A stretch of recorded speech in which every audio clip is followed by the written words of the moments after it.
Hi there. Good morning, everyone. So once again, this is Prop Ron, and I'm creating this video again to provide some short tutorial or simple tutorial on for students and even business aspiring business or an aspiring entrepreneur on how are they going to craft some survey questionnaire for you guys to be able to identify the right opportunity and the most viable business that you could probably propose or you would probably be able to open.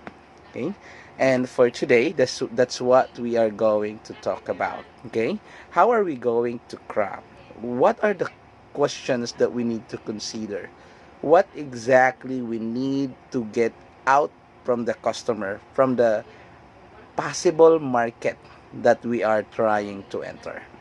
So what's necessary, what is important is we're able to get their idea, not our idea. You always have to remember that when you put up a business, it's not that what you actually wanted to establish. It's not that what you actually wanted to propose. No. Because it might ended up like the product, the service, or the business itself that you are trying to propose, it might ended up like not needed by that particular market. We have to be very careful of crafting a question, especially those what we call leading questions. What are these leading questions? These leading questions are questions that give nothing, no option for our respondents to respond except from what we wanted them to answer. Question like, if I put up a barbecue stand here, will you patronize it or not? Will you buy barbecue or not? Definitely people will buy it. Definitely people may probably go to you and buy that barbecue because especially Filipinos love barbecues. But the question there is how sustainable it is. That business would stay for how long? They might gonna buy now, but how about tomorrow? Okay? Because the big question there is that their real needs. Though they need that, though will they able to live it in a daily basis without it, or they can live every day without the business or without the barbecue stand, or they can't live their day or the day may not be complete without it. So that's a big question. So what we have to make sure when we craft a question, it's a question that will technically brings out the idea of the customer, the idea of what is really needed in that particular area, what is really needed by this particular segment of market. Okay, because if that's what actually they need, no matter what happened, no matter of what would be a given time, a given situation, they will technically patronize or they will technically go to you and buy your product. That's what we have to be very careful at. Okay, now when you crop a question, as I have mentioned, you have to develop or you have to do a question that will give them or that will tell you or that will tell you as an aspiring entrepreneur or aspiring business person that will tell you that hey, this is what we need. Okay, you may probably ask a question like, what are your basic needs? What are the necessities you have during this pandemic? They may tell you this is our basic needs, this is our basic necessities. We need food, we need clothes, we need rice, we need a particular item that we technically need on a daily basis. Now, is it good enough for us to say that hey, this is what they need because this is what they say they need in a daily basis? No, it has to be followed up by a question: is this needs already offered in your community? Is it already available in your area? Okay? Why? Because when the customer said that this is what they need, and if that needs is not offered in their community, it's not offered in their area, Now they will start feeling the pain of looking for that item, or looking of the service, or looking of a particular business. So the good thing of letting the customer tells you what they need, not telling them what you wanted to offer, the good thing with it is that you will be able to extract what is really needed in that particular community. So you have to remember, it's not enough that they said that this is what we need, as I've mentioned. Remember, it has to be asked also as a follow-up question that you may ask, is this offered already in the community? Okay? Now, if the customer would say not, now it's already a hint to you. Because they may feel the pain of finding this particular need somewhere else. So this is where the pain starts to come in. That customer needs to travel, the customer needs to walk for like how many kilometers, that the customer need to spend their gas, or they spend money to ride in a tricycle, in a motorcycle, for them to be able to reach to the place where that particular need is available. Okay? Now, if they would say that it's already offered in the community, or like a lot of people offering it in the community, you may probably needs to follow up a question like saying, are you satisfied with the offering? Do you have any problem on how it's being offered to you? How about the price? How about the service? So when you craft a question, as you can see, maybe you were able to notice that's the question. It's like progressing. It's a question that comes from a first question, then there's a follow up, then there's a follow up. So it's connected to each other.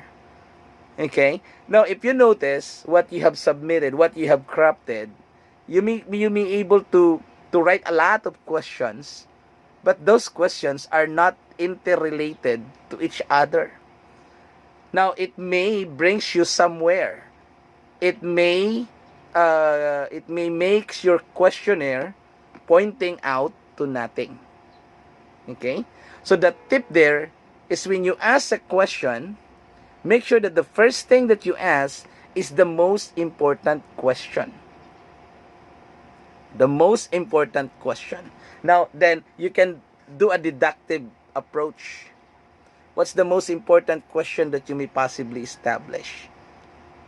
Now, as I've said, you may probably start with, what are the basic commodities that you use, that you purchase, or that you use in a daily basis?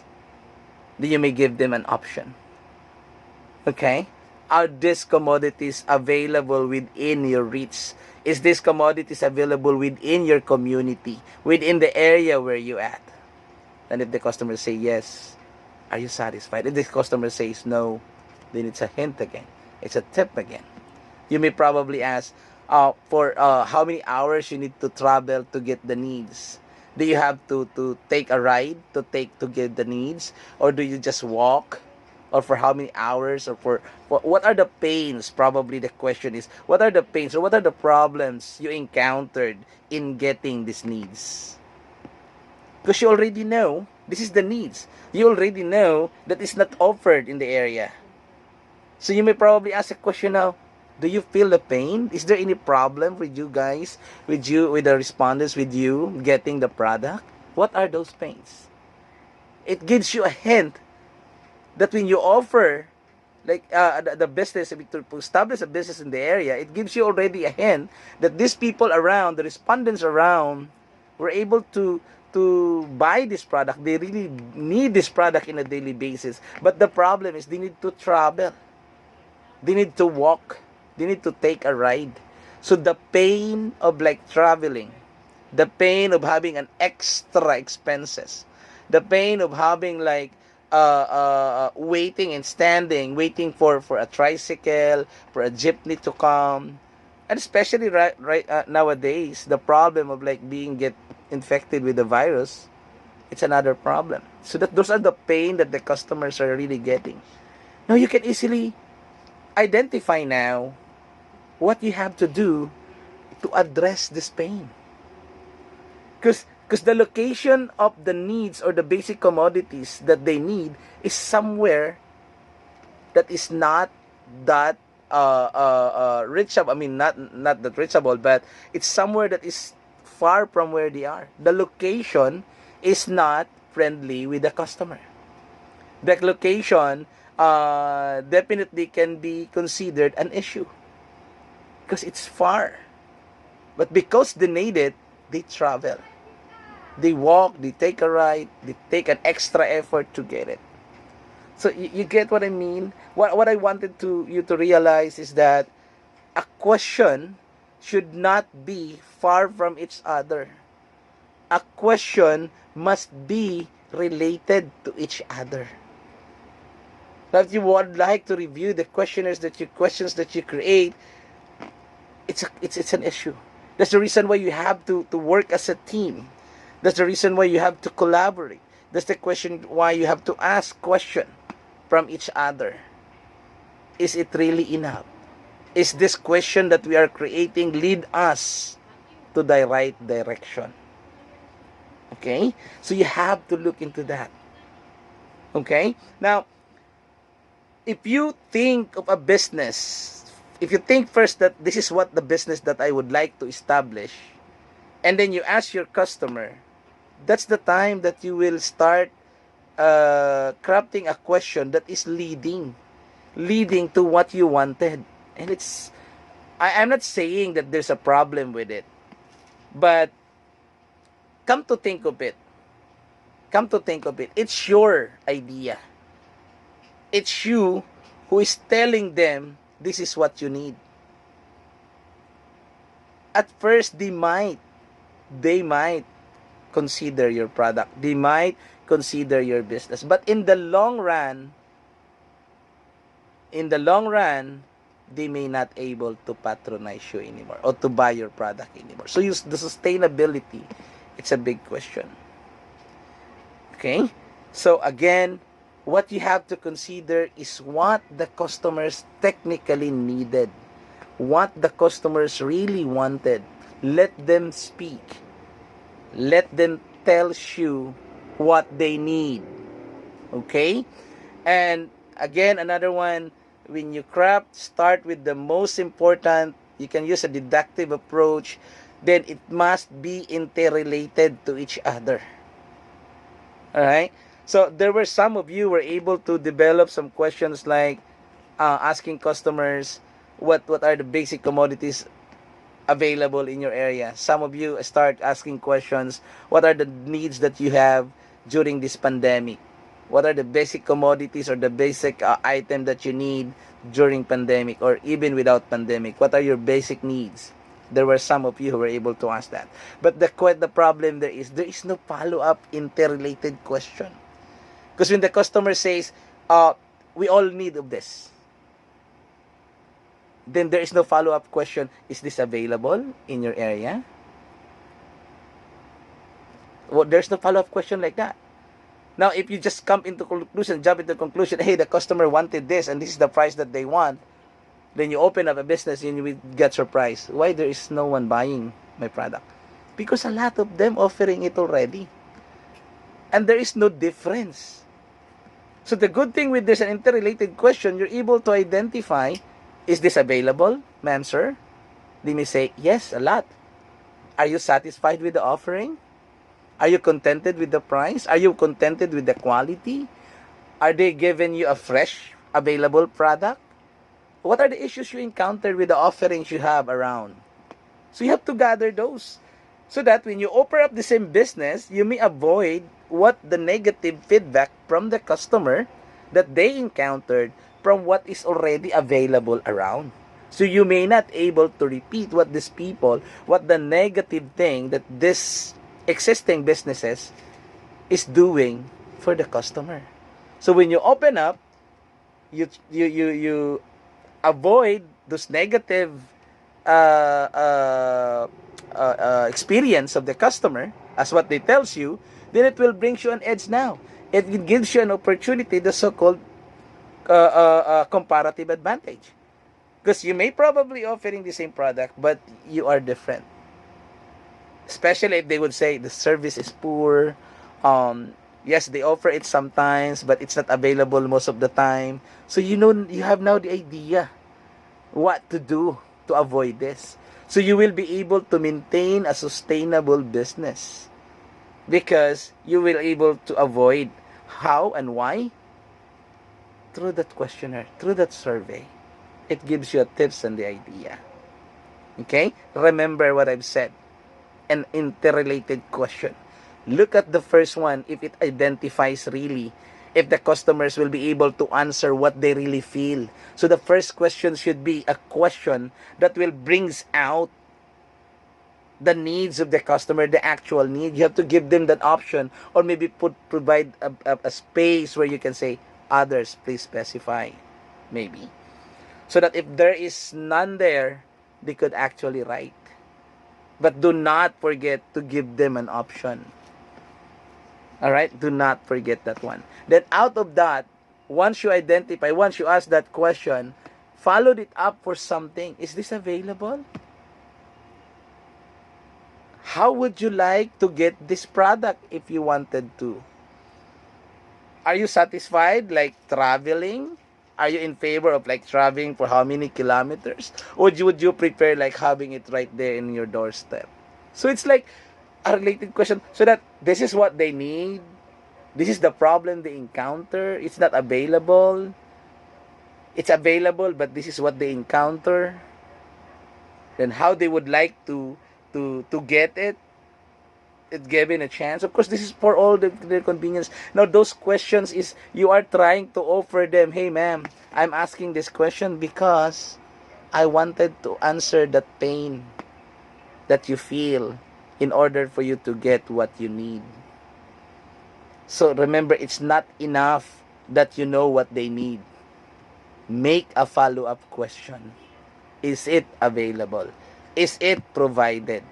If it is, how it was provided? Are they satisfied the way it's being provided? Okay? I hope that this gives you an idea on how are you going to craft your question. It's not necessary like you have to have 10. 5 is good. 6 is good. 7 is good maybe. As long as you're able to get up into the bottom that wala ka nang halos maitanong sa customer dahil lahat na naibigay na niya. Ito kailangan ko, hindi siya available dito, ang layo pa ng pinupuntahan ko, kailangan ko pang mag-travel, may available nga dyan, kulang-kulang naman, may available nga dyan, lagi namang luma, then I prefer going to the market. Available dyan, ang mahal naman. Diba? So something like that. May available nga dyan, mura, maganda kang sungit naman ng tindera, halos hindi mo matanong. May available nga dyan, pero haba naman ng pila. So you know the pain that they feel? Those are all pains. These are all pains. And that pains gives you the best opportunity on what would be the business proposal or what would be the possible business that you will need to establish, and what are the things that you need to avoid to do, and what are the things that you need to do to make them feel satisfied, especially if most of them say the same thing. It's a hint. You could probably offer the business there. Okay? So I hope that this answer your question. I hope that this will give you a guide on how or what is the most important thing that you need to develop. How to craft a question for you to be able to identify the most viable business. It should be coming from the customer. Remember, we are marketeers. Those marketeers outside, we always wanted to satisfy the needs. But as I've mentioned, it's not enough that we identify the needs. We have to ask them, are their needs being offered already? If it is, are you satisfied? If not, what makes you dissatisfied? What are the pains that you feel? What are the problems, the negative experiences that you have? The customer will think. You make yourself like a customer. What you really wanted to know as a customer. What you really wanted to have. From the service, from the quality of the product, from the availability of the product, from the customer service approach, from going to the price, no? going to like the offerings that you have within the area. So considered all of those. What are their behavior? You can even ask. You can add actually. Like I have said earlier, how do you wanted this? How do you wanted to get these needs? Is it through online, free delivery, or you love to like walk, or just a short walk, something like that? How do you normally? How often do you normally buy your basic needs? Those are behavioral concepts. Like twice a week, once a week, every day. So you will be able to draw now an idea. Okay, the behavior of the customer, the behavior of the market, the location. Okay, so thank you so much. I hope that this helps you. This gives you a guide on how are you going to craft the question that you wanted to develop. Have a great day, everyone, and keep safe. See you in my next video. Bye for now.